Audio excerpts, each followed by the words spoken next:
La resistencia a los antimicrobianos es actualmente una de las mayores amenazas para la salud mundial.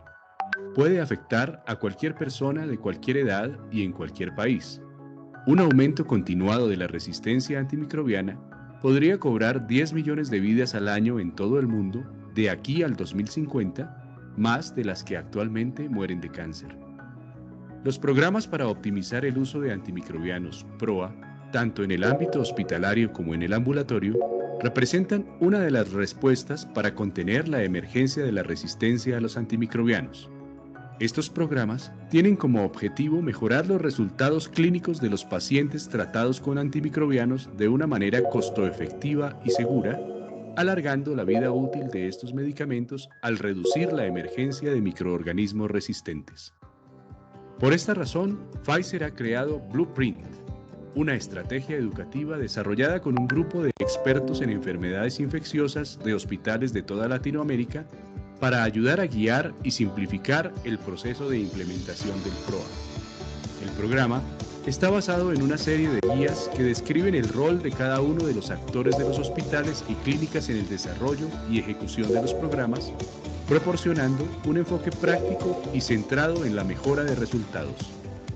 Para acceder a los contenidos, ingrese a www.pfizerpro.com.co/AMS o a través de la página del Instituto Científico Pfizer Colombia, www.icpc.com.co. Ambas páginas le solicitarán la creación de un usuario y contraseña. En caso de tener dudas, consulte a su representante Pfizer.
Buenas noches, doctor Oñate. Doctor Valdés, ¿cómo está? Buenas noches. Buenas noches para todos. Hola Sonia, hola Jamie, ¿cómo están todos? Para mí es de verdad un verdadero placer volver a estar y compartir con ustedes y más porque tenemos un invitado bastante especial y un gran amigo que en breve se los presentaré. Y bueno, esta es nuestra última sesión PROA 2023. Le saluda José Oñate de la Asociación Colombiana de Infectología, capítulo suroccidente. Y hemos estado revisando el tema de PROA y nos salimos del aspecto bacteriano, fuimos a la parte de hongos, navegamos por VIH, tuberculosis y vamos a hablar de infecciones respiratorias. Agradecerles a todos su asistencia, a nuestros patrocinadores, Pfizer, MSD y GSK. Y sin más preámbulos, le quiero dar la bienvenida al doctor Rafael Valdés. Rafael es médico internista, infectólogo de la Ciudad de México. Y Rafa estuvo cuando se presentó la influenza H1N1, que sabemos que uno de los países donde hubo bastantes casos fue en México. Y luego también Rafa dirigió el centro más grande en México donde se atendieron los pacientes críticos por SARS-CoV-2. Así que Rafa, es un verdadero placer verte, saludarte, que estés aquí con nosotros, aceptar con gusto nuestra invitación. Bueno, te mando un fuerte abrazo a la distancia, mi amigo, espero verte pronto. ¿Cómo estás? Gracias, querido José. La verdad me siento honrado de esta invitación que me has hecho para compartir algunos aspectos importantes alrededor del uso apropiado de antimicrobianos y ahora tenemos que hablar también de antivirales. Así que yo encantado, José, y también un gusto saludarte y estar con toda la audiencia. Dale, súper, Rafa. De nuevo, mil gracias. Y nos preguntamos por qué tenemos que hablar de antivirales, ¿no? En el stewardship, en infecciones respiratorias. Y si nosotros comenzamos a revisar la película en nuestras clínicas y hospitales, vamos a observar que tenemos muchos pacientes que precisamente utilizamos tratamientos antibióticos y la verdad es que cuando revisamos retrospectivamente, a lo mejor muchos no tenían neumonía bacteriana y porque se sabe que hay un gran impacto ahora de las infecciones virales, tal vez porque tenemos métodos diagnósticos, tal vez por la epidemiología local que es necesario reconocerla, y eso de alguna forma puede impactar en los programas de PROA que se están implementando en nuestro país y por supuesto en Latinoamérica. Así que pásame la siguiente diapositiva, Sonia, por favor. Le voy a mostrar la epidemiología en Colombia. Estos son los datos del Instituto Nacional de Salud. Estamos a la semana 33. Bueno, aquí les tengo los datos de la semana epidemiológica 32. Observen en la línea punteada lo que se está reportando en el año 2023 y cómo estamos en este momento en Colombia en un pico viral. Fíjense ustedes que hay un pico de infecciones respiratorias, como están muy por encima del canal endémico. Y hay una mezcla ahorita perfecta, ¿no? De dengue con infecciones respiratorias, de síntomas que se van superponiendo, de pacientes que están consultando los servicios de urgencias y que es claro tener algunos aspectos básicos con respecto a las infecciones virales y el pico respiratorio. ¿Les sucede lo mismo a ustedes allá en México, en Ciudad de México, Rafa? ¿Cómo está el contexto epidemiológico en este momento de infecciones respiratorias? Muy parecido, José, y también con un pico que además lo empezamos a ver alrededor de la semana 30, la semana 31. Quizás ya ahorita vamos en un sensible descenso, pero también una particularidad que le ocurre a México, no nada más con COVID, sino también con otros virus respiratorios, es que tenemos como un pico en el verano, y es que como tenemos mucha visita de los hemisferios, tanto del cono sur como del hemisferio norte, pues hay una circulación considerable de virus respiratorios, y aquí hablo claramente de lo que sería ahora COVID y también con influenza. en el verano, particularmente en lo que es la península de Yucatán y también la península de Baja California. Ahí es ahorita donde llegamos a tener ahorita una tasa de incidencia que anda entre el 20 y 25 por 100,000 habitantes. O sea, está considerablemente elevada comparado a como nos ocurre en otras épocas del año. Y esto es derivado principalmente ahora con las nuevas variantes virales, que seguramente ahorita comentaremos algo, del SARS-CoV-2, pero por otro lado también esta coexistencia ahora con influenza. Y si hablamos ahora de otros virus, pues bueno, tenemos el COVID-Flu, tenemos el COVID-Dengue, tenemos el flu-dengue, estamos en una sindemia, ¿no? Y lo cual a esto nos obliga a estar hablando de cómo tenemos que optimizar nuestras herramientas de diagnóstico y por otro lado también nuestras herramientas de tratamiento en cada una de ellas. Súper, Rafa, porque nos pasa una situación muy similar. Hay una persona que está levantando la mano que es Gloria Reyes. No sé, Sonia, si podemos permitir el micrófono a Gloria para que podamos enriquecer estos comentarios y esta discusión.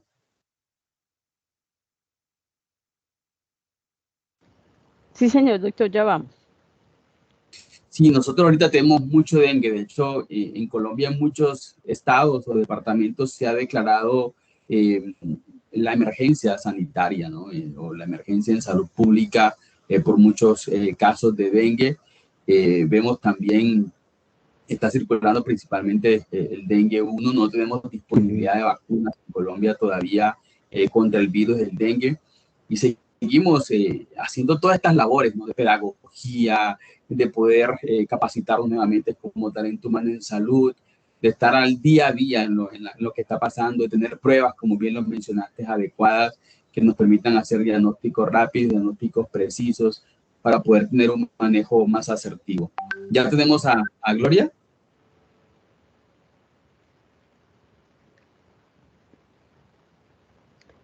Un segundo. Bueno, si quieres, pásame la segunda. Con el micrófono, por favor. Si quieres, pásame la segunda diapo, Sonia, porfa.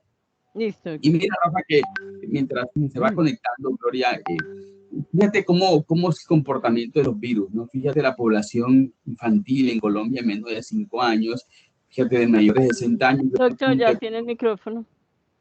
Ok, Gloria, ¿cómo estás? Buenas noches. Hola. Hola, hola. No. Bueno, sigamos, doctor.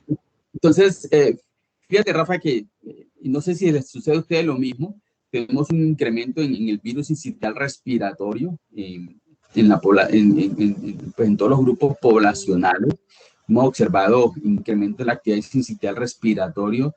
Fíjate cómo en la población, y tú lo mencionaste en Yucatán, notas cómo en las personas mayores de 60 años hay un incremento en la actividad de virus de influenza H1N1, es lo que hemos visto más. Y algo que nos parece interesante es que a pesar que en mayo se declaró como el fin de la emergencia mundial del SARS-CoV-2, yo creo que el mensaje a lo mejor fue un poquito tomado muy a la ligera por nosotros mismos como talento humano en salud, y pensamos que el COVID ya se fue, ya desapareció, y nota cómo hemos observado en la semana 32, fíjate que el COVID persiste en la población adultos mayores de 60 años, como inclusive tenían varios meses que no veía pacientes hospitalizados. Tengo un paciente en la clínica, inclusive falleció la semana pasada por SARS-CoV-2, sus complicaciones, con todo este perfil de comorbilidades, diabéticos, obesos, falla renal crónica y demás. Y vemos todavía que en esta emergencia global, que si bien es cierto, se declaró final y que estamos prácticamente normal, como si no hubiese pasado nada, todavía nosotros en Colombia no tenemos vacunas bivalentes, hubo cierta resistencia a los refuerzos vacunales y tenemos una población que todavía consideramos que está ambulante, pero muy vulnerable a infección con SARS-CoV-2. Ustedes en México, ¿cómo analizan estos datos y cómo es el comportamiento en la población y qué experiencias han tenido ustedes allá en México, Rafa? Sí, José, mira, quiero empezar esta parte comentando algo con lo que tú iniciaste hace un momento. Cuando se decreta ya el fin de la emergencia sanitaria, pues como que nuestro mindset, nuestra forma de pensamiento que cambia y suprime automáticamente que ya COVID se acabó como un problema. Y no es así. Yo creo que ahora debemos que dejar de hablar de pandemia, y yo estoy de acuerdo, pero tenemos que empezar a hablar de que esta enfermedad llegó, es una enfermedad nueva, que llegó para quedarse y que además nos sigue generando una carga de enfermedad muy importante, tanto en hospitalizaciones como en muerte. La gente sigue muriendo de COVID, sigue requiriendo servicios hospitalarios y algo que también ahora nos representa un reto también a nivel de salud pública, el llamado COVID prolongado o las secuelas asociadas a COVID. Estos son puntos que todavía están pendientes y tenemos que reconocerlos como una nueva enfermedad, una enfermedad emergente, que si bien ya ahora, en términos de emergencia sanitaria a nivel mundial, se ha cambiado la denominación, tenemos que seguir reconociendo que este es un problema que está vigente, que además sigue afectando a grupos particularmente vulnerables y más todavía cuando tenemos necesidades médicas no cubiertas, como lo has mencionado. Necesitamos actualizar las cepas vacunales, ¿no? Para incrementar la protección en la población más vulnerable, que tú ya lo has mencionado. Y por otro lado, también contar con la disponibilidad de tratamientos antivirales para la población que enferme y que esté en esta condición de vulnerabilidad que déjame decirte que ahora lo tenemos cada vez más reconocidos. Ciertamente en Sí, México, sí, dime. no, perdón, sigue y ahorita te pregunto. Sí, no, quería responder a la pregunta que me has hecho de cómo lo vemos, cómo analizamos esto en México. Si bien tenemos estos sistemas de vigilancia como parecidos a como tú lo muestras acá, por ejemplo, sincicial respiratorio, bueno, nos pasó por encima de una manera tremenda en la temporada invernal. Todavía para marzo de este año teníamos una cantidad de casos importante de virus incisional respiratorio.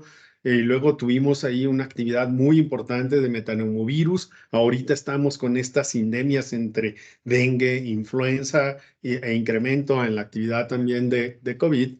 Y bueno, lo que se ha tratado de hacer dentro de las actividades es poner a disposición antivirales que pudieran estar indicados en personas de alto riesgo, seguir el monitoreo de la actividad de virus respiratorios en las diferentes regiones del país y por otro lado también pues las recomendaciones de, por ejemplo, salió hace poco cuando se reinician las clases por parte de la Universidad Nacional Autónoma de México, ellos emitieron la recomendación que en las aulas se usara el cubrebocas y que también se hicieran acondicionamientos de los espacios para evitar la transmisión de virus respiratorios, entre muchas otras medidas que se están buscando. Ahora tenemos todavía esta parte no cubierta de las vacunas actualizadas. Estamos en la misma situación que Colombia, no tenemos vacuna bivalente siquiera, no vamos a tener tampoco la vacuna actualizada. Tenemos otro tipo de vacunas para lo que son las cepas ancestrales, vamos a decirla así, pero que sabemos poco de cuál va a ser la inmunogenicidad o la protección que puedan llegar a proporcionar particularmente a estas personas de alto riesgo de presentar complicaciones y que ameriten hospitalizaciones o requerir terapia intensiva o inclusive morir. Pues, te quería preguntar, hoy el CDC de Atlanta mostró un dato que es que hay un incremento notable de hospitalizaciones en los Estados Unidos por esta nueva variante que tiene el SARS-CoV-2. Si mal no estoy, fue un 20%, algo así, incremento en las hospitalizaciones. Nosotros en Colombia, el Instituto Nacional de Salud, la semana pasada reportó pues, que ya esa variante está circulando en el país. Se espera que sea predominante, es decir, posiblemente tengamos un incremento en el número de los casos y con esa gran relación comercial y con esa dinámica, ¿no?, que tiene la población en México con los Estados Unidos, la gran conexión que tienen, vuelos, etcétera. ¿Han visto ustedes también este incremento de esta variante y su variante viral ahorita? Sí, Sí, de hecho es la que está dominando. Empezó, como te decía, un incremento importante por ahí de la semana 28, semana 29 y una gran proporción pues eran de las nuevas subvariantes de Omicron, ¿no? Que además se reconoce ahora que tiene esta capacidad de evadir la inmunidad proporcionada por vacuna o inclusive por infecciones previas. Y si bien no se ha podido categorizar como de alta virulencia, pero sí en aquellas personas no vacunadas o parcialmente vacunadas y que además tienen factores de riesgo por tener alguna condición que disminuya la respuesta para contener la replicación viral, como voy a mencionar algunos inmunosupresores, diabetes, mayores de 65 años. La obesidad sigue siendo un problema subyacente muy importante como condicionante de riesgo para hospitalización y muerte. Y por otro lado, personas que padecen de cáncer o que reciben quimioterapia, enfermedad renal crónica, pacientes con enfermedad cardiopulmonar crónica. Todos estos son factores identificables que se reconocen ahora como de riesgo para hospitalización y muerte, y más ahora que empezamos a tener estos incrementos o picos derivado de las subvariantes, es que empezamos a ver el incremento de las hospitalizaciones. Y si nosotros hacemos un paralelismo de lo que ocurre con influenza, pasa exactamente lo mismo. ¿Quiénes son los enfermos que caen en hospitalización en las temporadas de mayor actividad de influenza? Los no vacunados, los adultos mayores, los que tienen comorbilidad asociada o comorbilidades. Entonces, creo que esto es algo de lo que ahora tenemos que poner mucha atención para que ahí se implementen las medidas de salud pública que han demostrado además ser eficaces, que es actualización de las vacunas y por otro lado contar con tratamientos, bueno, diagnóstico oportuno y por otro lado también lo que sería el acceso a tratamientos que hayan demostrado ser eficaces. Súper, Rafa. Sonia, porfa, ¿me puedes pasar la siguiente diapositiva? Porque creo que en la siguiente diapo está algo que Rafa nos estaba contando, Sonia, ¿Es de esa, pero la otra? No, la siguiente, por favor. ¿Esa? Sí, porque fíjate que esta es la mortalidad por COVID-19. Tú lo mencionabas y cómo si los casos no desaparecen. Y pues no les quise mostrar, pero la mayoría de las personas que desafortunadamente fallecieron por COVID-19 en estas semanas epidemiológicas en Colombia aquí les tengo un resumen de 3 semanas, son personas que tienen comorbilidades significativas. Y aquí vemos pues que están principalmente en los territorios más poblados, como el Valle del Cauca, que es donde vivo, Bogotá, la capital, y Antioquia, ¿no? Son como los principales sitios donde hay fallecimiento por COVID-19 en Colombia. Y para anotarte también que nosotros acá no tenemos actualización del esquema vacunal, ya está autorizado por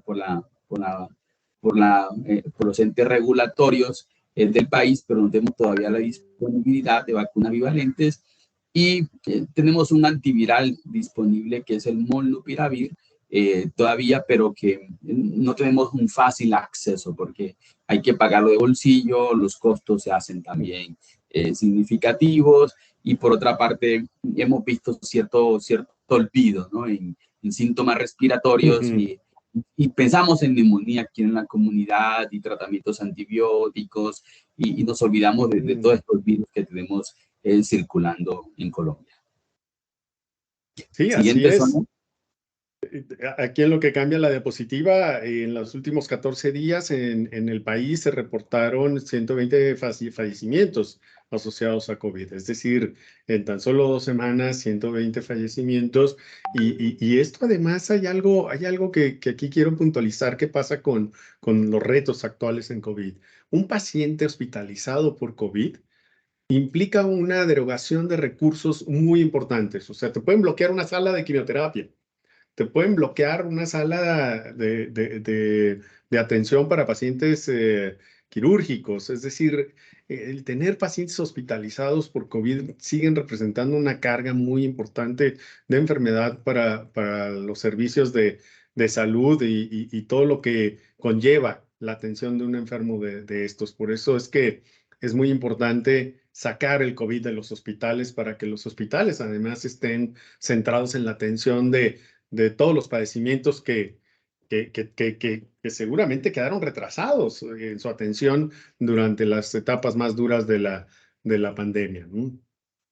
Sí, así es. Yo creo que uno de los objetivos de esta plática contigo, Rafa, es ese déjà vu a todos nuestros asistentes de este curso virtual, y es recordar, ¿no? Y tú bien lo mencionabas, bloquear salas, primero el impacto que tiene en la vida de esa persona vulnerable, ¿no? En su familia, en la dinámica familiar, y por supuesto con costos de atención en salud que son bien significativos en nuestros países y en nuestras regiones. Así que yo siento que nadie quiere volver a COVID. Estamos muy normalizados. De hecho, la semana pasada nomás dijeron que no se van a solicitar ni PCR ni esquema vacunal, por lo menos en los países occidentales. Y ya nos sentimos como que, bueno, ya pasó esta película. Pero necesitamos seguir recordando que el virus sigue su evolución natural, sigue sus mutaciones. Tú bien lo mencionaste, el COVID prolongado, que genera también un uso de los recursos de salud, consultas frecuentes, y ante lo cual, desde el punto de vista del servicio de salud, tenemos soluciones farmacológicas para la polisintomatología que tienen los pacientes con COVID prolongado, y además un diagnóstico de descarte, y nos toca realizar otras pruebas para descartar otros diagnósticos, y al final el paciente queda como un COVID prolongado. Nosotros en Colombia no tenemos un dato oficial de COVID prolongado. De hecho, creo que ni siquiera tenemos clínicas dedicadas a COVID prolongado. Ustedes en México tienen información de COVID prolongado, de impacto, tienen clínicas. ¿Cuál es la experiencia de ustedes con COVID prolongado? Claro. Mira, en México no hay tampoco centros especializados en COVID prolongado. Ciertamente, el Instituto Nacional de Enfermedades Respiratorias empezó a hacer estudios de cohorte de estos pacientes que tuvieron COVID grave, y además tratando de separar aquellos que podrían ser secuelas de COVID, del COVID agudo, de aquel que podría ser un COVID prolongado. Ellos tienen este seguimiento de este grupo de pacientes. Todavía no tenemos información publicada de intervenciones. Por ejemplo, el Instituto Nacional de Rehabilitación, ellos han estado estudiando mucho las secuelas auditivas, las secuelas asociadas al gusto también, por la afectación que ya sabemos que puede llegar a tener algunos pacientes, y, por ejemplo, también la rehabilitación respiratoria.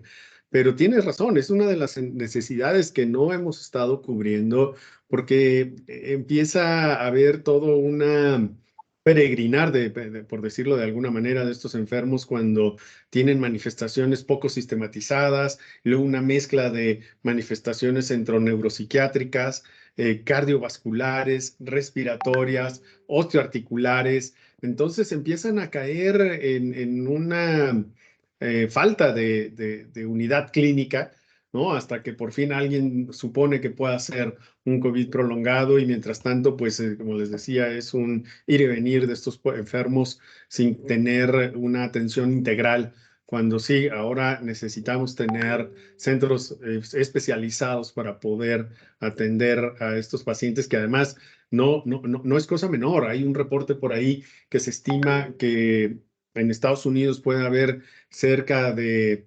10 millones de personas que están padeciendo COVID prolongado.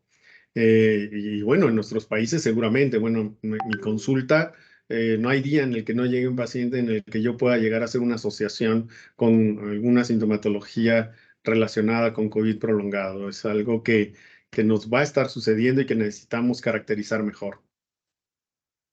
Ok, súper, Rafa. Y esta diapositiva que muestro es solamente para un llamado a la reflexión de todos nuestros asistentes. Esto es Colombia. A su izquierda está la hospitalización por infección respiratoria aguda grave, definida por los criterios en nuestro país en sala general.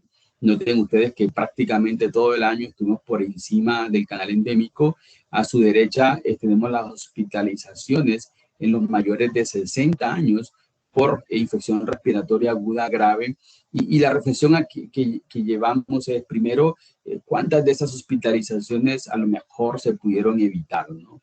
Esa es como una primera pregunta que tenemos. ¿Cuántas se pudieron prevenir a través de vacunación? ¿Cuántas a través de medicamentos antivirales? Y por supuesto, algo importantísimo es que una vez el paciente se hospitalice, ¿a cuántos de estos pacientes les dimos antibióticos a lo mejor innecesariamente, ¿no? Tratando de detener un proceso patológico derivado de una etiología viral que nos deja a nosotros como clínicos en muchos lugares sin suficientes recursos para el diagnóstico y damos antibióticos a los pacientes y a lo mejor lo que estamos haciendo es alterando la ecología, pero no cambiando la historia natural de la enfermedad o de la infección viral. ¿Tú cómo lo ves, Rafa, también allá en México, en tu experiencia, en tu día a día, en tu práctica clínica, en tus rondas clínicas, en tus hospitales? Mira, te voy a platicar algo que me ha estado ocurriendo en las últimas semanas y particularmente con lo que está ocurriendo en la península de Yucatán, porque allí tenemos dengue, tenemos COVID y tenemos influenza. Y es que mi WhatsApp no deja de sonar de colegas que me hacen consultas o de pacientes, porque de alguna manera tengo muy buena relación y tengo muchos conocidos y tengo pacientes que están ahí en la península y tengo mi algoritmo de antiviral stewardship para Yucatán. Primero, sé lo que está ocurriendo en Yucatán siguiendo los informes que nos da la Secretaría de Salud. Sabemos que está circulando H1N1 en Yucatán, sabemos que está circulando COVID de manera muy importante, sobre todo con las nuevas variantes virales, y que también hay dengue. Por otro lado, yo sé que en Yucatán tienen acceso a pruebas rápidas de COVID y pruebas rápidas de influenza en farmacias y algunos centros de salud, y que por otro lado también ahí la Secretaría de Salud o el Ministerio de Salud de México y del Estado de Yucatán tienen disponibles pruebas para detección de antígeno de dengue, del NS. Entonces, digamos que podemos tener acceso a todas estas herramientas. Entonces, siempre que hay un síndrome febril con síntomas respiratorios, lo primero, y además si el paciente tiene factores de riesgo para gravedad, hospitalización y muerte de COVID, la primera prueba que yo le solicito o que le digo, hágase una prueba de antígeno para COVID. Si la prueba de antígeno para COVID es negativa y la persona tiene opción de realizarse una prueba para influenza, que se la haga, y si no, de tratamiento para influenza. Entonces ese sería el algoritmo, ¿no? Siempre y cuando haya síntomas respiratorios asociados. Si es un síndrome febril sin síntomas respiratorios asociados y además hay un cortejo sintomático compatible con dengue, pues es hacer la prueba de dengue, pero no dar antibióticos. Ese sería lo primero. Y ese es un algoritmo muy simple. Y este algoritmo no es que tampoco lo haya inventado yo. La verdad es que es el algoritmo que te sugieren en algunas de las recomendaciones, inclusive de la CDC, ¿no? Si tú tienes posibilidad de hacer prueba de antígeno para COVID, haz la prueba de antígeno. Si tienes manera de hacer antígenos de influenza, haz antígeno de influenza. Si el antígeno de influenza es negativo y tienes facilidad de hacer un panel respiratorio y además si el paciente desarrolla enfermedad respiratoria aguda grave, haz un panel de PCR múltiplex para detectar otros virus respiratorios, que además sabemos que otros virus respiratorios también te pueden llevar al paciente al hospital, inclusive rinovirus, inclusive metaneumovirus, o ya no se diga sincicial respiratorio en personas con enfermedad pulmonar preexistente. Entonces, sí es muy importante 3 puntos aquí. 1, conocer cuál es el movimiento epidemiológico de la zona en donde estás trabajando. ¿Qué virus son los que están circulando? Segundo, ¿cuáles son las pruebas a las cuales tú puedes acceder? Y tercero, conocer muy bien qué tipo de tratamientos son los que tienes disponibles para, en este caso, COVID y en este caso también para influenza. Sabemos que el oseltamivir o el zanamivir son efectivos en personas que tienen riesgo de progresión hacia la gravedad y que además se administre en las primeras 48 horas de haber iniciado los síntomas, hablando de influenza. Y hablando de COVID, tenemos una ventana un poquito más amplia, que los antivirales han demostrado ser altamente efectivos en personas de alto riesgo de progresión hacia la gravedad, siempre y cuando se administre dentro de los primeros 5 días de iniciados los síntomas, idealmente durante los 3 primeros días de iniciados los síntomas. Entonces, nuevamente, la sospecha diagnóstica basada en la epidemiología. Segundo, el estructurar un algoritmo adaptado a la realidad que se está viviendo en la comunidad donde se está trabajando, con las pruebas que se puedan tener accesibles, y por otro lado también las terapéuticas que se puedan también tener disponibles o acceder a ellas. Sí, y yo creo que estas debe ir siempre acompañado de un mensaje a la comunidad, ¿no? Siento que hay la comunidad general, el paciente como tal, debe de alguna manera percibir su riesgo y consultar temprano. Aquí es clave el diagnóstico temprano y un tratamiento lo más pronto posible en aquellas personas que tienen alto riesgo. Y algo que me parece súper especial y no menos importante son los grupos de atención primaria, ¿no? Las especialidades primarias, obstetricia con mujeres en embarazo, medicina interna, geriatría, hemato-oncología, medicina familiar, por supuesto, que tiene un gran papel aquí, y de alguna manera como servicio talento humano en salud, ingeniárnoslas para vencer de pronto esa fatiga, ¿no? Que ya ha generado la pandemia en todos nosotros, y siento que las personas no quieren ni contar que tienen gripa, y tampoco quieren consultar, ¿no? Y de alguna manera se subestiman estos síntomas, y muchos pacientes cuando ya llegan desafortunadamente lo hacen en un extremo de gravedad, como vemos estas gráficas de Colombia que ustedes pueden apreciar que casi todo el año estuvimos por encima del canal endémico en cuanto a infecciones respiratorias. Así que podríamos decir que en la pospandemia lo que hemos observado es esto, actualmente un pico de infecciones respiratorias en Colombia, y fíjense ustedes cómo en otros lugares del mundo, Estados Unidos lo está reportando, Rafa nos está contando su experiencia en México, y eso que todavía no han llegado los meses fríos, posiblemente ¿no? que tengan una mayor número de infecciones respiratorias. Bueno, no sé, Sonia, si me puedes presentar la siguiente diapositiva, por favor. Yo creo que la siguiente, estos cuidados, la anterior, cuidados intensivos. Quiero la anterior, Sonia, que también, fíjate, Rafa, cómo Colombia, sí, con la canal endémico, hay mayores números de hospitalización en cuidado intensivo. La siguiente, Sonia. Cuidado intensivo, la siguiente. Y también hemos visto, Rafa, te cuento, no están esas diapositivas, pero hemos visto un incremento en la población de neumococos resistentes a los beta-lactámicos, a los macrólidos, y esto nos genera también un gran impacto epidemiológico, porque una vez pensemos en neumonía bacteriana, debemos también ajustar nuestros tratamientos antimicrobianos a esquemas antibióticos que sean de verdad efectivos para los pacientes. Esto ya en la población infantil, en la tasa de mortalidad de infección respiratoria aguda, que también hay que mencionarlo, que hay otros problemas también en la población infantil, como desnutrición, como la principal comorbilidad, y hemos tenido, sobre todo Bogotá y otros lugares del país donde hay estos climas fríos, un incremento también en el número de hospitalizaciones por infección respiratoria en la población infantil. Siguiente, Sonia. Así que la primera pregunta que yo te hago, ya lo has mencionado, pero quisiera como un recorder y como enfatizar y poner los puntos sobre las IES, porque tenemos varias pruebas diagnósticas virorespiratorias, tenemos los paneles moleculares, tenemos los antígenos de influenza, tenemos los antígenos de SARS-CoV-2, tenemos la PCR para SARS-CoV-2, tenemos también pruebas virales que antes hacíamos, paneles virales que incluían 6 o 7 virus. Y bueno, todo esto hay que asociarlo siempre a costos, rendimiento, sensibilidad, especificidad y demás.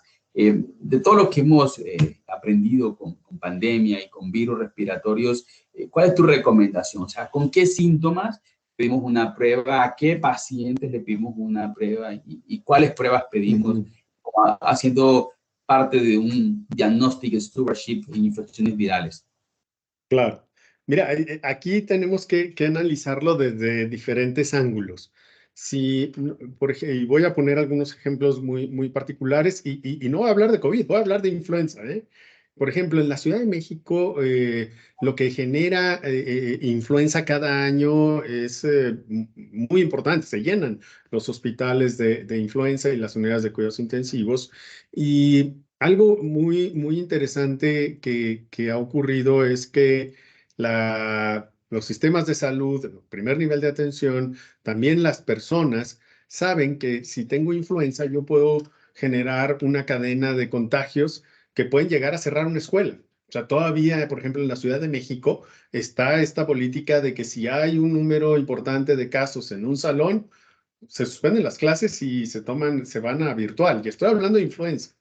Entonces, aquí es un escenario, un ángulo muy interesante, ¿no? Por ejemplo, si estamos en un salón de clases en donde empiezo a ver que hay un número de niños que empiezan a estar enfermos de infección respiratoria, pues bueno, y que alguno de ellos da positivo, pues yo empiezo a monitorear para tomar una decisión de cortar cadenas de transmisión. ¿Y por qué en la escuela? Porque en la escuela los niños, pues eventualmente serán la cadena de contagio para los adultos mayores y que son los que me van a llenar los hospitales. Entonces, fíjate cómo aquí la prueba diagnóstica te va a ayudar para la toma de decisiones del control de contagios en una comunidad y en un área muy circunscrita, como podría ser una escuela, podría ser el sitio de trabajo, un sitio laboral, una oficina, etcétera. Exactamente lo mismo sería para COVID, ¿no? En donde tendrías tú que tomar medidas para evitar los contagios. Eso sería un ejemplo para hablar de lo comunitario. Pero hablando en lo individual, tenemos que centrarnos en aquellos pacientes vulnerables que son aquellos que pueden requerir de hospitalización, requerir de terapia intensiva o inclusive fallecer. Que es en aquellos en donde sí tenemos que tener un diagnóstico de precisión. ¿Por qué? Porque puede haber opciones de tratamiento, hablando de influenza y hablando de COVID. Si es una persona que es adulto mayor y que tiene diabetes y que tiene enfermedad cardíaca o pulmonar, pues, y aparte tiene síntomas respiratorios, como ya los conocemos, escurrimiento nasal, dolor de garganta, fiebre, tos, pues es una persona que además hay que hacerle una prueba para detectar si tiene COVID como primer virus respiratorio que tendríamos que pensar en él, sobre todo si los reportes epidemiológicos nos están mostrando que hay circulación importante de este virus. Segundo, si la prueba es negativa para COVID, aquí se pueden tomar dos decisiones o dos caminos. Uno, hacer prueba para influenza o dar tratamiento para influenza si se acompaña con síntomas compatibles y sobre todo si está en los primeros días de inicio de síntomas. Ahora, si es un paciente que progresó a requerir de hospitalización porque tiene desaturación, porque tiene neumonía, porque presentó descompensación significativa de sus enfermedades de base, sí es importante ampliar el diagnóstico de virus respiratorios, nuevamente, COVID, influenza, y si se tiene disponibilidad de un panel de PCR múltiplex para virus respiratorios o patógenos respiratorios de origen bacteriano, también sería de muchísima utilidad, sobre todo para lo que tú ya mencionaste. Uno, tratamiento dirigido y dos, el no dar antibióticos si se trata de una infección viral. O dar el antibiótico dirigido si se trata de legionela, si se trata de neumococo o de algún otro patógeno bacteriano o microorganismo atípico, ¿no? Hablando de bacterias atípicas. No, interesante porque siento que vamos a tener con el tiempo, en la medida en que tengamos acceso, implementación y que interpretemos mejor estas pruebas diagnósticas de infecciones respiratorias, vamos seguramente a tener un gran impacto en la salud, vamos inclusive a poder tener una medicina aterrizada en tiempo real, vamos de pronto a tener una medicina un poco más dirigida y probablemente podamos bajar un poquito esa mortalidad de neumonías, de infecciones respiratorias que a pesar de todo lo que hemos aprendido y que hacemos guías, sigue siendo muy alta la mortalidad por infección respiratoria a nivel mundial, ¿no? Así que en una población que también se va envejeciendo, en una población que se va exponiendo, que vamos utilizando cada día más medicamentos, inmunosupresores, anticuerpos monoclonales y demás, que evidentemente le van a generar también un mejor control de sus patologías de base, pero un mayor riesgo a presentar infecciones. Así que yo creo que este es un segundo mensaje para todos, una clara identificación de los pacientes a riesgo y por supuesto tener la disponibilidad de las pruebas rápidas, en este caso, a las pruebas moleculares que nos permitan determinar cuál es el camino a seguir, como Rafa en sus ejemplos bien lo ha ilustrado. Sonia, habías levantado la mano, tenías... No, doctor, no, discúlpeme. Dale, no. Parece que hay algo por aquí en el chat. No, todavía. Bueno, Sonia, si quieres, pásame, porfa, la siguiente diapo. Y aquí viene la pregunta. Tú lo habías mencionado, Rafa, pero enfaticemos en esta parte. ¿Cuándo iniciar la terapia antiviral para influenza? ¿A qué pacientes? ¿En qué tiempo? ¿Cuál es la duración del tratamiento? ¿Qué tratamientos están aprobados? ¿Cuál es la efectividad del tratamiento para la influenza?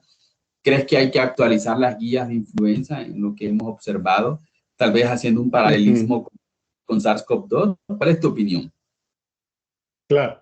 Mira, la terapia para influenza se ha ido analizando cada vez más conforme ha ido, digamos, progresando en relación al tiempo el perfil de los pacientes que se agravan por influenza.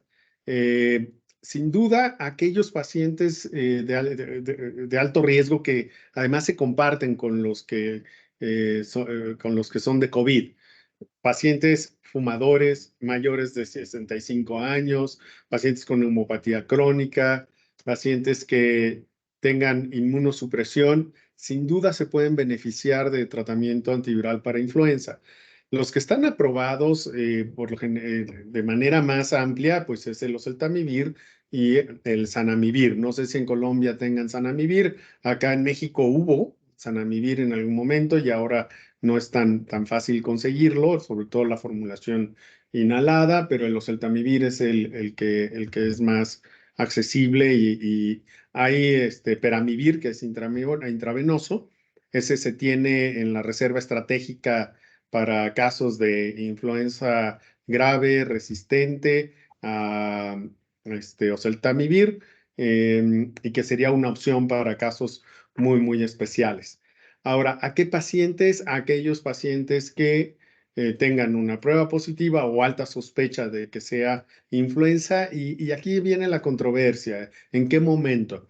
¿No? Lo que ha demostrado realmente evitar la hospitalización y la progresión hacia la gravedad y o acortamiento en el periodo de síntomas es que se tomen las primeras 24 a 48 horas.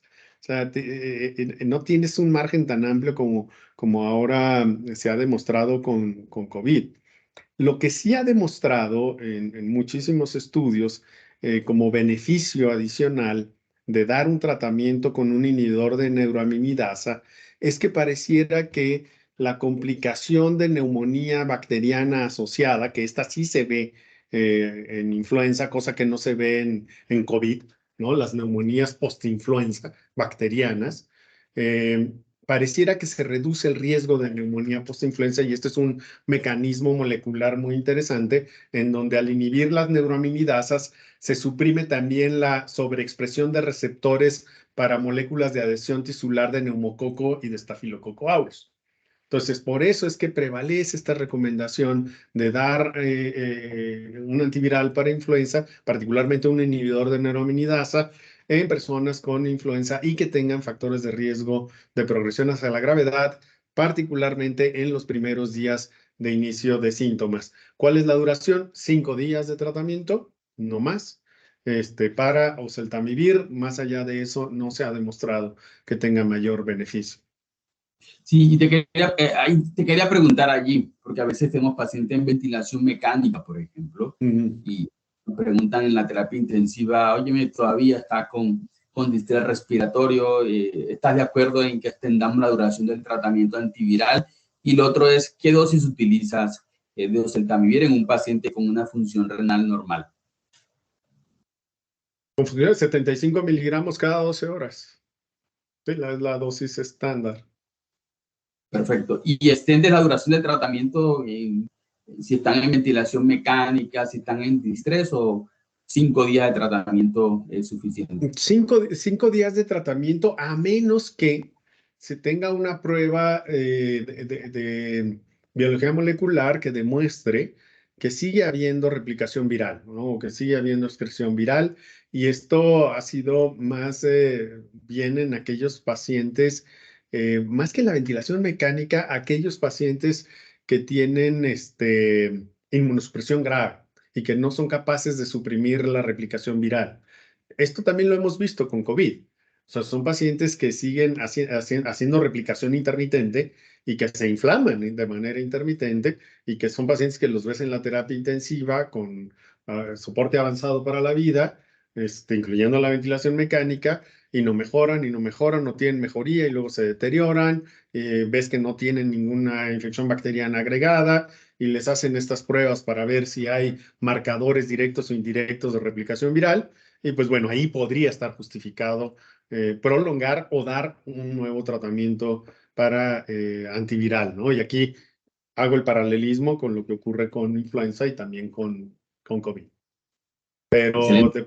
pero si pasaron los 5 días, el paciente sigue teniendo requerimientos de ventilación mecánica, pero aquí habrá que considerar otro tipo de maniobras de manejo, porque todos sabemos que tanto en influenza como en COVID, muchas del daño pulmonar es derivado de la sobreexpresión de la respuesta inmune y ya no tanto del daño citopático viral.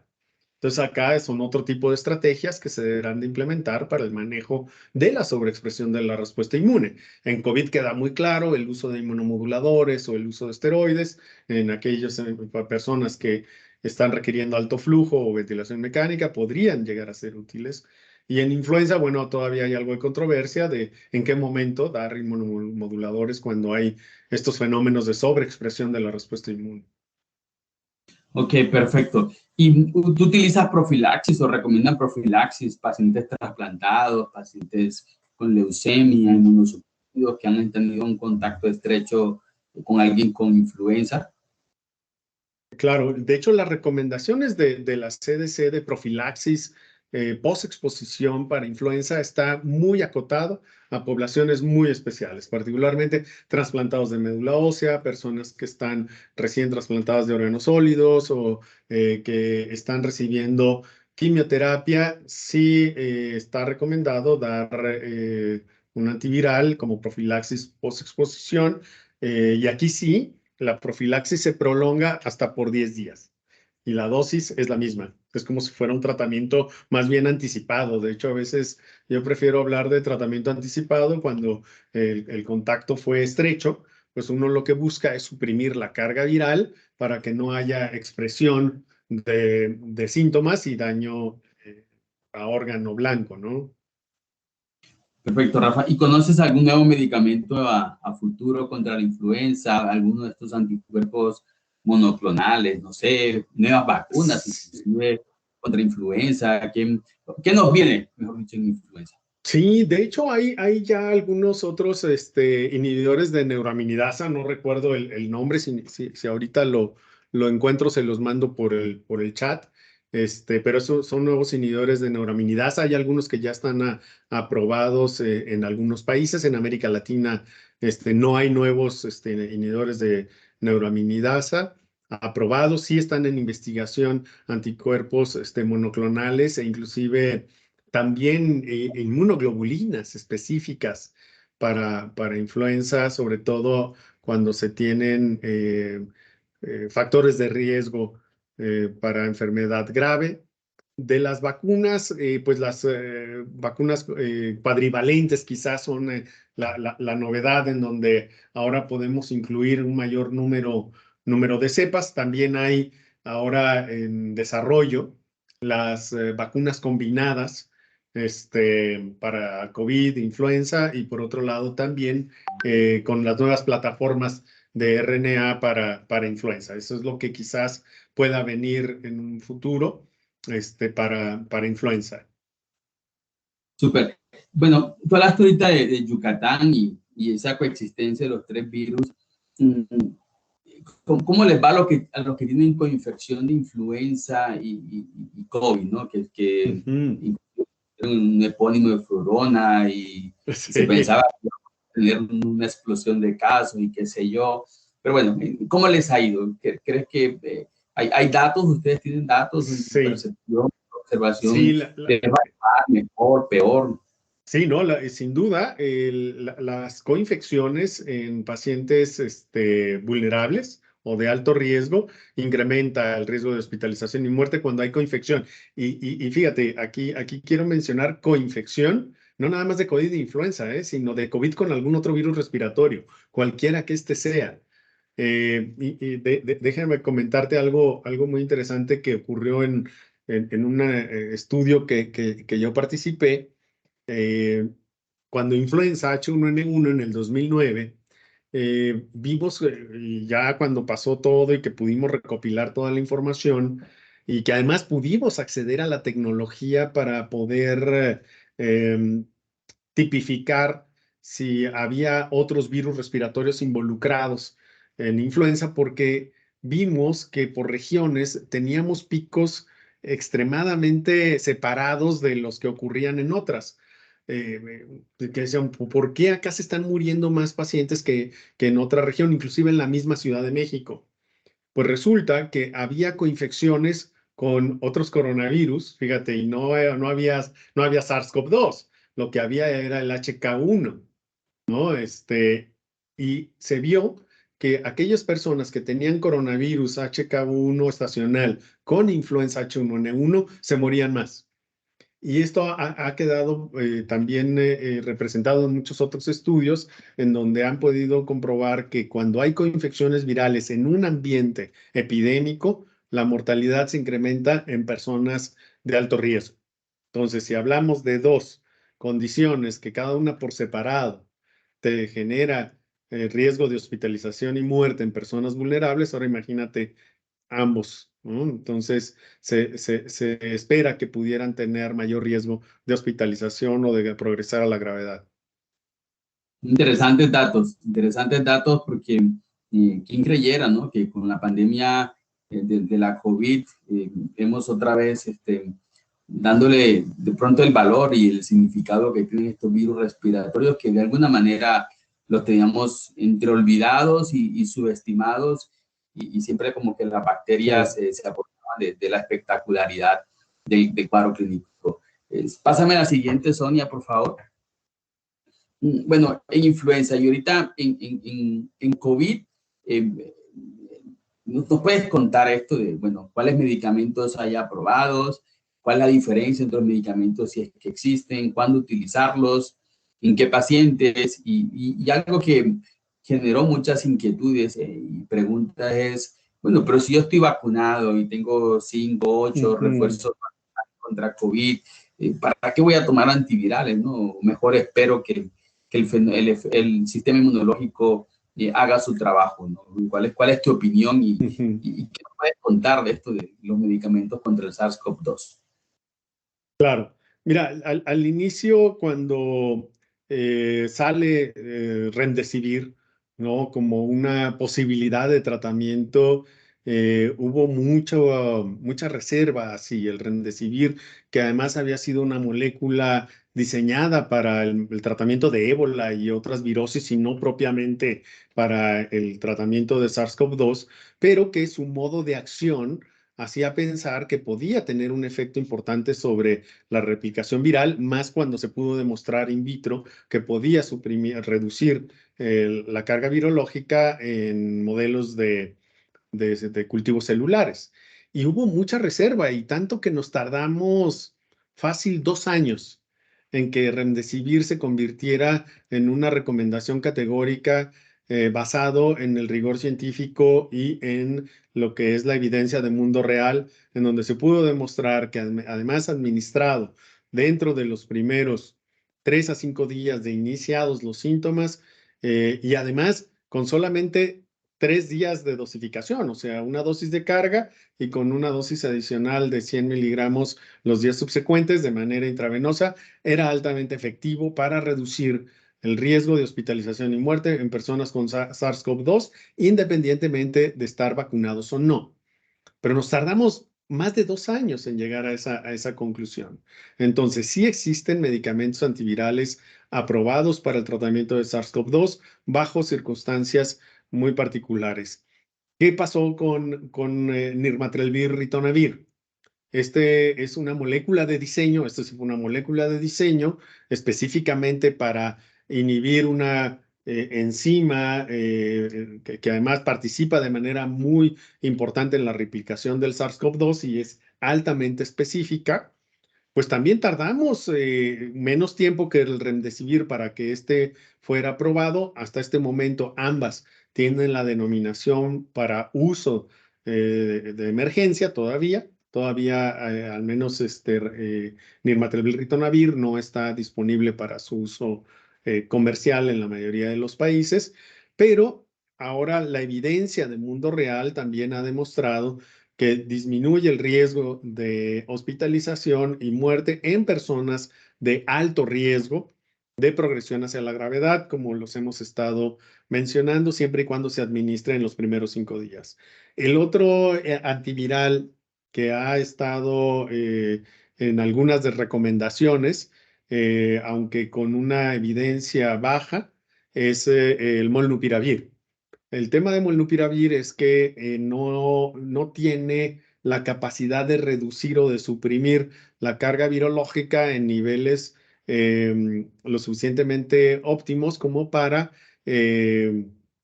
evitar la progresión hacia la gravedad y muerte. Inclusive la recomendación del molnupiravir es para aquellas personas que tienen riesgo leve o moderado de progresión a la gravedad o cuando no se puede dar ninguno de los otros 2 antivirales que he mencionado, que es el nirmatrelvir ritonavir y el remdesivir. Esos son hasta el momento los 3 antivirales que tienen, digamos, la evidencia más robusta de, de poder ser utilizados como parte de las recomendaciones para el tratamiento de la infección por SARS-CoV-2 en personas de alto riesgo, que de hecho, mira, qué bueno que me has puesto esta diapositiva. Estos son los factores de riesgo más importantes que se han reconocido asociados a la progresión hacia la gravedad. Y aquí, al lado derecho, pueden ver cómo en Estados Unidos nada más 7,500 ingresos semanales. En el Reino Unido, 1,400 y en algunos países de la Unión Europea, más de 100. Por ejemplo, en México se estimó tan solo en los últimos 14 días, les había dicho, alrededor de 100 fallecimientos y alrededor de 600 hospitalizaciones en todo el país, pero ojo, aquí también hay que reconocer que en México se disminuyó mucho el testeo, las pruebas, pero vean cómo de todas estas hospitalizaciones, entre el 13 y el 18% requieren de cuidados intensivos, 3 a 8 ventilación mecánica y todavía con una mortalidad de todos ellos entre el 4 y el 7%. Por lo tanto, COVID sigue siendo una carga importante de enfermedad. Se me pasa en la siguiente.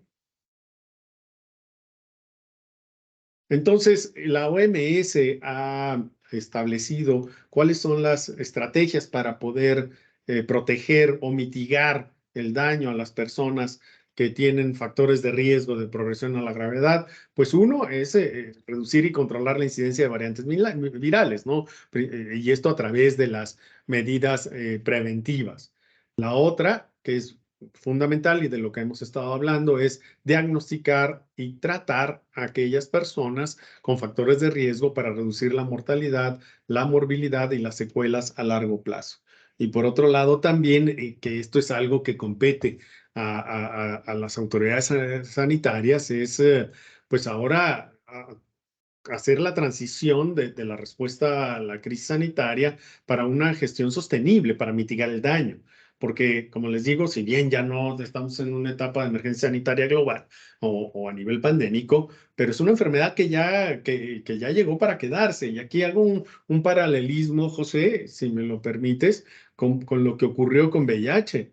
Hasta que no tuvimos el acceso universal a las pruebas, el acceso oportuno, en la concientización y tratamientos antivirales altamente efectivos, es que pudimos empezar a mitigar el daño. Es exactamente lo mismo.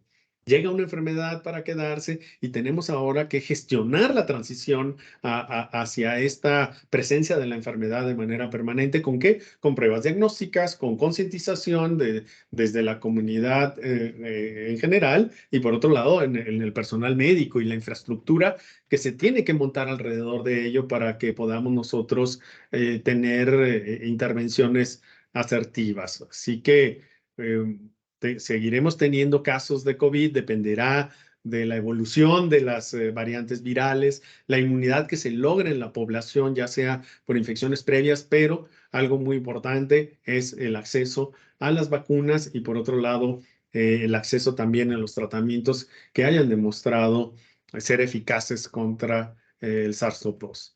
La siguiente.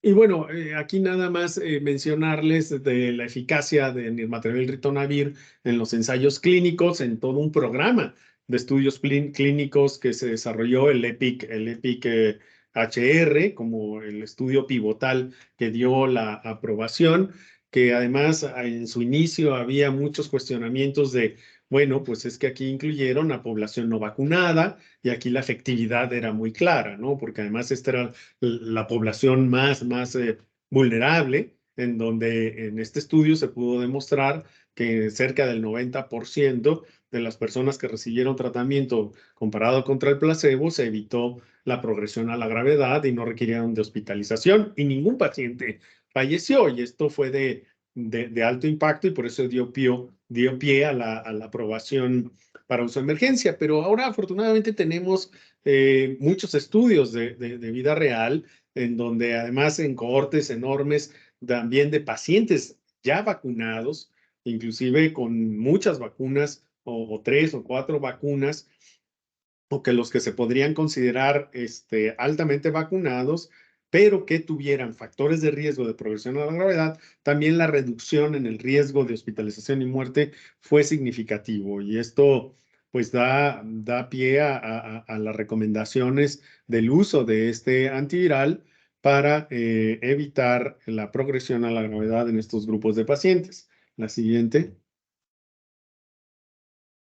Miren, aquí nada más me pasan la siguiente, mostrarles en esta siguiente diapositiva cómo en estos subgrupos de edad y en estudios de poblaciones en adultos mayores, la siguiente, se pudo demostrar que primero el riesgo en pacientes adultos mayores de progresar hacia la gravedad es considerablemente mayor que en aquellos menores de 65 años. La siguiente, y es así que en los estudios de vida real, en donde se ha podido separar aquellos pacientes menores de 60 o de 65 años y mayores de 60, el impacto del tratamiento es evidentemente mayor aún en personas vacunadas. Y esto nada más aquí puse 4 o 5 estudios de vida real, pero ya ahora hay alrededor de 100 artículos publicados de evidencia del mundo real en donde consistentemente el uso de un antiviral como nirmatrelvir ritonavir ha demostrado ser seguro y eficaz para reducir el riesgo de hospitalización y muerte en adultos mayores. La siguiente. Y también en personas vacunadas, que esta era la otra gran pregunta que se tenía. ¿Qué pasa con las personas vacunadas? Porque en los estudios pivotales, como en el EPIC-HR, pues solamente se habían incluido mayoritariamente personas no vacunadas, pero ya ahora a la luz de la evidencia del mundo real, pues también se ha podido determinar el impacto que tiene el uso de un antiviral y es así que algunos axiomas que se han generado por algunas autoridades sanitarias es El tener una terapia antiviral lo que te permite es evitar tener pacientes hospitalizados con COVID y que con ello se evita o se obtiene más bien un efecto en cascada de beneficios, ¿no? Menos hospitalización, menos muerte, menos antibióticos, menos gasto en salud y por otro lado, pues menor sufrimiento a largo plazo por discapacidad o muerte, ¿no? La siguiente. Y bueno, no traigo, creo que ya es todo, no traigo diapositivas relacionadas a Remdesivir, pero podríamos decir exactamente lo mismo. O sea, el Remdesivir también tiene impacto sobre sobre estas poblaciones. Tiene la desventaja el Remdesivir que requiere una terapia intravenosa. Necesitas un centro de aplicación, ambulatoria, ¿no? A través de una vía intravenosa, que de hecho es una estrategia que se ha implementado en algunos países. Por ejemplo, me tocó estar en Panamá dando algunas capacitaciones para uso de antivirales y ellos tienen montado un sistema extraordinario de aplicación de remdesivir ambulatorio. En México, algunos centros, sobre todo en los institutos nacionales, se tienen centros de aplicación de remdesivir principalmente para aquellas personas que no puedan recibir ni material ritonavir por efecto de interacciones medicamentosas que puede tener este inhibidor de proteasa de SARS-CoV-2. Gracias, Rafa. Y yo siento que otro mensaje para todos es, en virus, el tiempo es clave, ¿no? El tiempo es clave. Tú lo mencionaste ahorita, infección por VIH, entre más rápido demos el tratamiento antirretroviral, menor daño del sistema inmune, menor progresión de la enfermedad, menos hospitalizaciones. Un virus muy común, por ejemplo, el herpes virus, también, entre más rápido el tratamiento, menor duración de la sintomatología. Y claro, tus ejemplos y tu exposición en lo que sucede con influenza y con SARS-CoV-2, del uso de este medicamento nirmatrelvir ritonavir, ya postulado por la Organización Mundial de la Salud, por FDA, por la EMA y por muchas autoridades regulatorias de países vecinos, en donde tiene la disponibilidad del medicamento y donde se requiere su utilización en personas de alto riesgo, teniendo en cuenta tanto los estudios pivotales, los estudios fase 3, como los estudios en vida real, que han mostrado en realidad un verdadero beneficio utilizando este medicamento antiviral y qué bueno sería que lo tuviésemos disponible en nuestro país. Rafa, antes de pasar como a las conclusiones, hay un par de preguntas. Por acá hay una pregunta que nos menciona es si podemos vacunar contra neumococo e influenza en personas que tienen arritmias cardíacas y cardiopatías. ¿Qué opinas? Neumococo influenza en adultos mayores con falla cardíaca y arritmias en las preguntas. Claro, no hay contraindicación, al contrario, es una indicación. La enfermedad cardiopulmonar adulto mayor es una indicación categórica para vacuna de influenza y neumococo, de ambas. Y pueden aplicarse al mismo tiempo. Ahora, quizás la pregunta, quiero entender, pueda ser a que la vacuna pueda llegar a descompensar la enfermedad cardíaca y la arritmia. No. Lo que hay que hacer es compensar la insuficiencia cardíaca y la arritmia farmacológicamente o con cardioversión o con lo que sea necesario, pero no contraindica la vacunación, al contrario, es una indicación categórica. Si tú mencionaste algo de la experiencia de Yucatán y aquí la pregunta es muy similar de Juan Camilo Mosquera, es ¿cómo bajar esas barreras del tiempo en el reporte para el diagnóstico? Cuando hay servicio de alta complejidad y la verdad que en Colombia a veces se demoran hasta 3 días. ¿Qué nos puedes, de tu experiencia del día a día, recomendar para poder que esa ventana de tiempo sea ojalá menos de 6 horas? Claro, ciertamente las pruebas moleculares tienen la máxima sensibilidad y especificidad dentro de las pruebas diagnósticas para los virus respiratorios.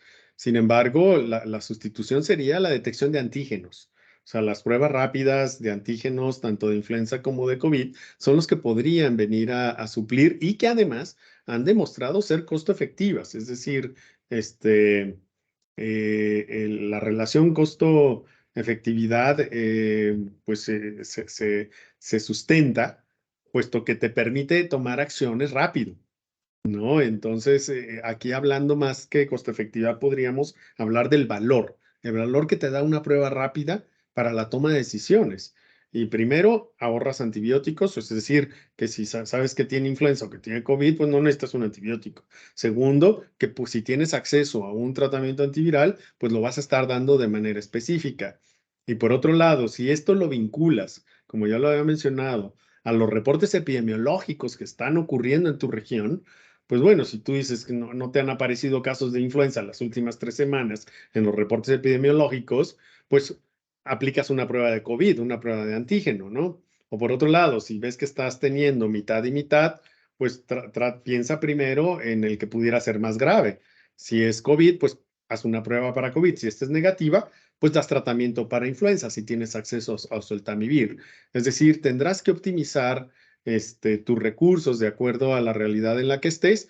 Y las pruebas moleculares yo pienso que tendrían que estar más dirigidas hacia el paciente hospitalizado, el paciente con infección grave, en donde además tú pasaste ya por las pruebas de antígenos, si estas te dieron negativas, pues bueno, quizás una prueba molecular te puede ayudar a determinar qué otro virus respiratorio puede estar involucrado o incrementar la sensibilidad a través de la prueba molecular. O sea, la verdad es que en la calle o en el primer nivel de atención, yo no estaría pensando en pruebas moleculares, sino más bien en pruebas de antígenos. Perfecto, no, y todo eso tiene que ir asociado a un sentido de rapidez o de inmediatez de todas estas recomendaciones que se hagan en salud pública, ¿no? Que se pueda de la salud pública desescalar, ¿no? La información Claro. y que se pueda poner a todo el sistema en modo virus respiratorio, en modo síntoma respiratorio, y que esto se pueda tener una priorización en los servicios de salud y en los entes territoriales. Aquí esta pregunta, porque tú has tenido ya casos de influenza y COVID, ¿tratas los dos? ¿Tratas uno de los dos? ¿Cuál es la indicación de tratamiento? ¿Hay interacciones medicamentosas? ¿Qué hacemos? Bien, buena pregunta. No hay interacción de nirmatrelvir ritonavir con oseltamivir. Se pueden administrar juntos. Hay que tratar los dos si es factible. Ciertamente hay que cuidar las interacciones medicamentosas que pudiera tener nirmatrelvir ritonavir, principalmente porque sabemos que el ritonavir es un fuerte inhibidor de los citocromos. Por lo tanto, se tendrá que consultar si es necesario suspender alguno de los medicamentos concomitantes que pudiera estar tomando el paciente o si hay alguna contraindicación para su uso, pero si se puede tratar a ambas virosis, se puede tratar. Súper, Rafa. Y bueno, ya la última pregunta y vamos a las conclusiones finales es, que manejaste tantos pacientes en el Banamex, nos preguntan, marcadores paraclínicos de riesgo. ¿Se tienen o se deben tomar? ¿Qué marcadores? ¿Qué hacemos? O con lo que mencionaste de factores de riesgo es más que suficiente para decir, bueno, mira, tienes estos factores de riesgo, tienes menos 5 días de síntomas y tienes indicación de iniciar antiviral. Claro, mira qué pregunta tan interesante y esta pregunta me permite hacer una diferenciación muy clara. Tenemos factores de riesgo de progresión de la gravedad, que son los que hemos estado mencionando a través de lo que es la edad, las comorbilidades, etcétera. Esos son factores de riesgo clínicos de progresión a la gravedad.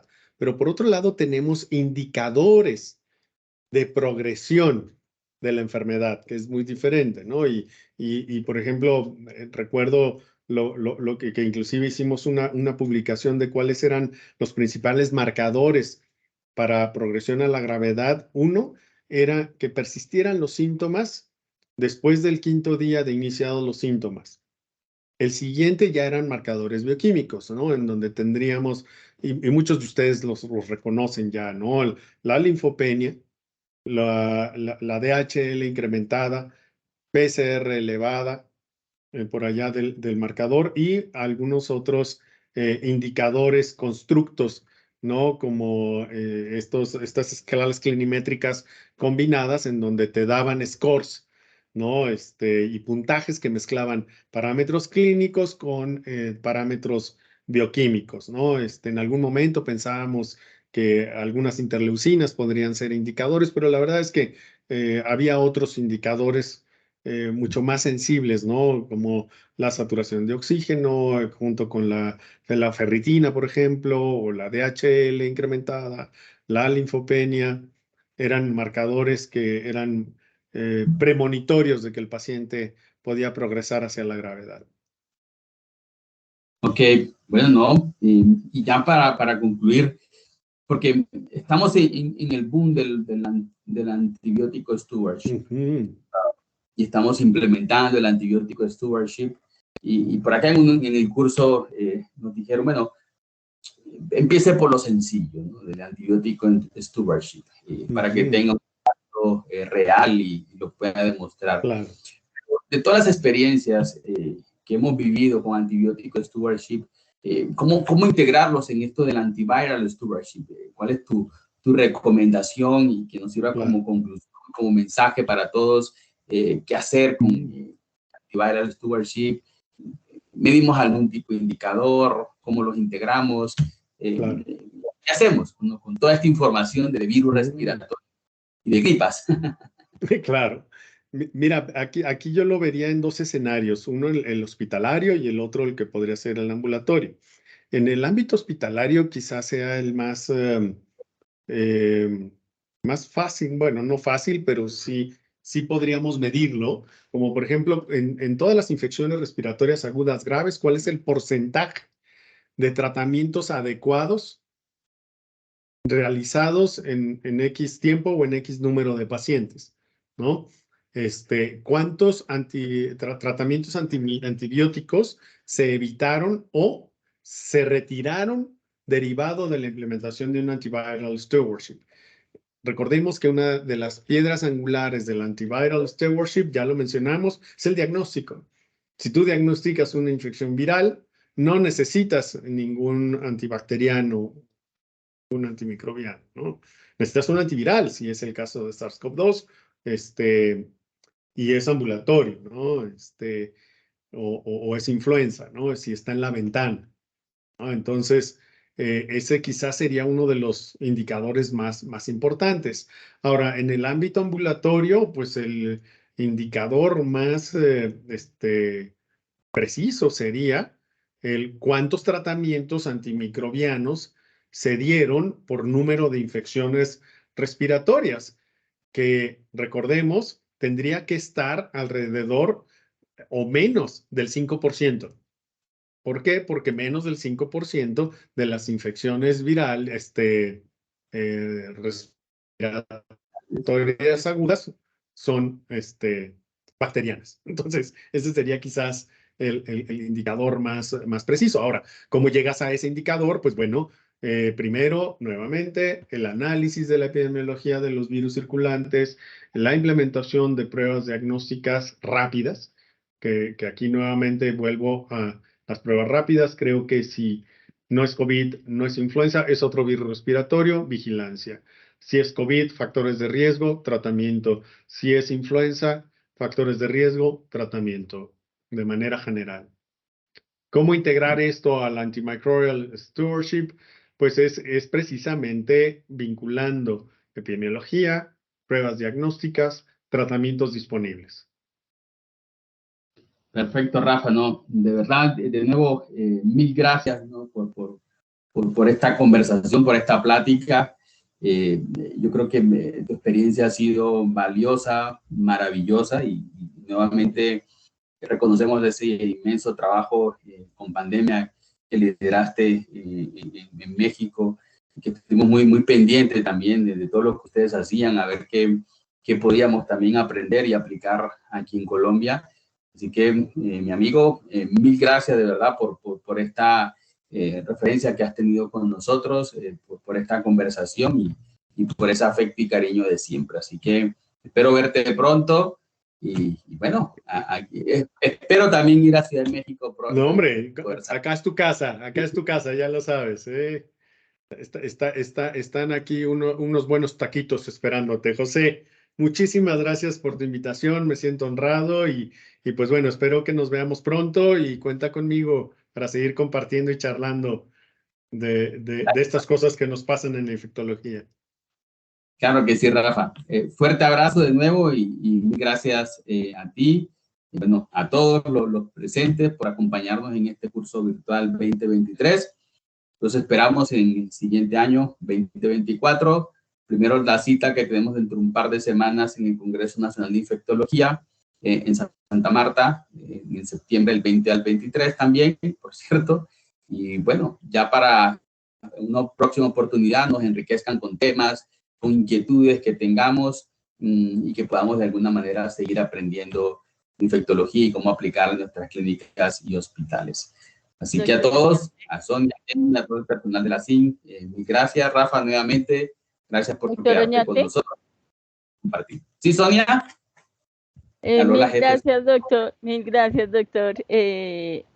Un avisito parroquial, doctor, que por favor los que estén interesados en el certificado lo soliciten al correo secretaria@acin.org. Dale, súper. secretaria@acin.org. Perfecto. Doctor Valdés, mil gracias. Gracias a ustedes, que tengan buenas noches. Hasta luego. Chao, Rafa. Gracias. Buenas noches. Verte.